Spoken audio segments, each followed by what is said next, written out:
ଚିଲିକାରେ ଆରମ୍ଭ ହୋଇଛି ପକ୍ଷୀ ଗଣନା। ଗଣନା ସମୟରେ ଚିଲିକାରେ ମତ୍ସ୍ୟଜୀବୀ ଓ ଯାତ୍ରୀବାହୀ ଡଙ୍ଗା ଚଳାଚଳ ପାଇଁ ବାରଣ କରାଯାଇଛି। 5ଟି ରେଞ୍ଜର ଗଣନା କାର୍ଯ୍ୟରେ ମୋଟ 22ଟି ଗଣନାକାରୀ ଦଳ ନିୟୋଜିତ ଅଛନ୍ତି।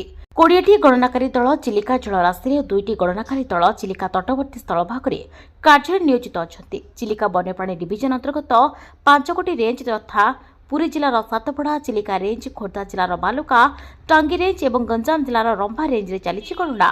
ପ୍ରତି ଟିମ୍ରେ 5ରୁ 7 ଜଣ ଗଣନାକାରୀ ଅଛନ୍ତି। ପ୍ରତିବର୍ଷ ଭଳି ଗଣନା କାର୍ଯ୍ୟରେ GPS, binocular, sporting scope, walkie talking ଇତ୍ୟାଦି ଯୋଗାଇ ଦିଆଯାଉଛି। ଗଣନା କାର୍ଯ୍ୟରେ Bombay natural history of society, Odisha ବନ୍ୟପ୍ରାଣୀ ବିଭାଗ କର୍ମଚାରୀ, ଜଙ୍ଗଲ ବିଭାଗ କର୍ମଚାରୀ, ଓୟୁଏଟି ଛାତ୍ରଛାତ୍ରୀ, ପକ୍ଷୀ ବିଶେଷଜ୍ଞ, ପକ୍ଷୀ ସୁରକ୍ଷା ସମିତିର ସଦସ୍ୟମାନେ ସାମିଲ ଅଛନ୍ତି। ଚିଲିକାକୁ 2023 ମସିହାରେ 184 ପ୍ରଜାତିର 11,31,929 ପକ୍ଷୀ ଆସିଥିଲେ ବୋଲି ଜଣାପଡ଼ିଛି। भुवनेश्वर से आए हैं।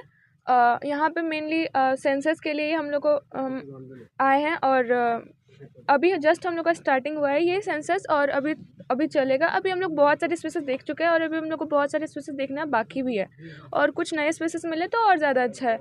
मेरा एक्सपीरियंस ये है कि हम अभी तक जितने भी अभी तक बर्ड सेंसस में गए हैं, जैसे कि अभी तक नंदनकानन में गए हैं, वहाँ पे मतलब मिलते हैं, पर यहाँ पे बहुत ज़्यादा डाइवर्सिटी है बर्ड्स के, बहुत अच्छे अच्छे बर्ड्स भी मिल रहे हैं और बहुत लार्ज क्वान्टिटीज़ में मिल रहा है।